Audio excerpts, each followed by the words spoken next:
In 3 minutes. And I'm Rachel. And I'm Steve. And it's summertime, and most people travel in the summertime. And we were thinking that we'd pick 5 books from around the world so we can kind of travel from where we are, because we're here, we're not traveling. We're stuck here. We're not going anywhere.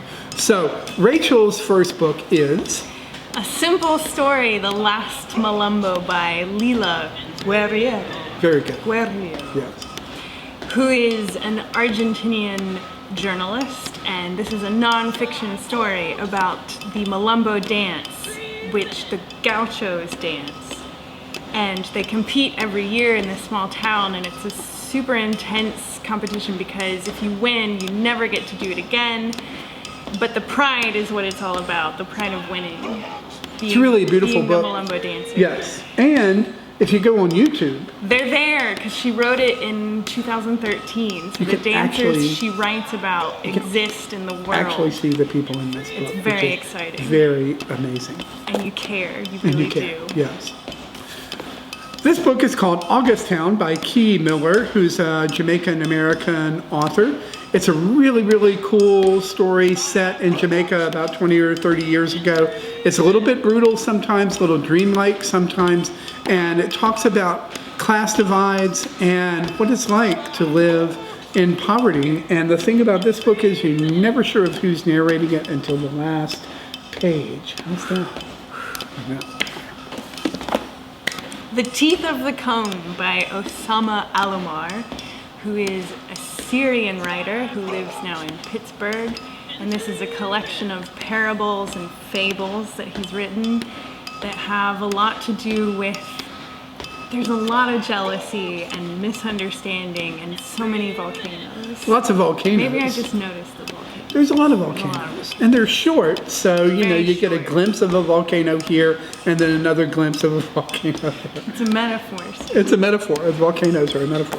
6-4 by Hideo Yokoyama is a Japanese police procedural that, as you can see, is a bit of a long book, but it's really, really fascinating. It's about an internal affairs detective trying to uncover what went wrong with the investigation of a crime 7 years before and what might be going on with what seems to be a copycat of that crime now. It's a lot. The really fascinating thing about this book is that it really gets you into the culture of Japan and the kind of cultural restrictions and constrictions that come with that. Almost no gunfire and no car chases. Yes. You're not excited? Hopscotch! Hopscotch! Hopscotch is a novel from the 60s by Julio Cortázar, who's 60s, right? 60s. Who's a Argentinian author. It's a fascinating book, and Rachel and I are reading it 2 different ways. I'm reading it sequentially as the chapters come. And I am reading it in the second suggested mode, which has to do with following a key which tells you what chapter to go to after the one you're reading. So it's like 73 to 1 to 2 to 116. It's a novel about dissolute bohemians in Paris in the 50s who sit around a lot and smoke and drink and talk about philosophy. Yeah. And sometimes they're insufferable.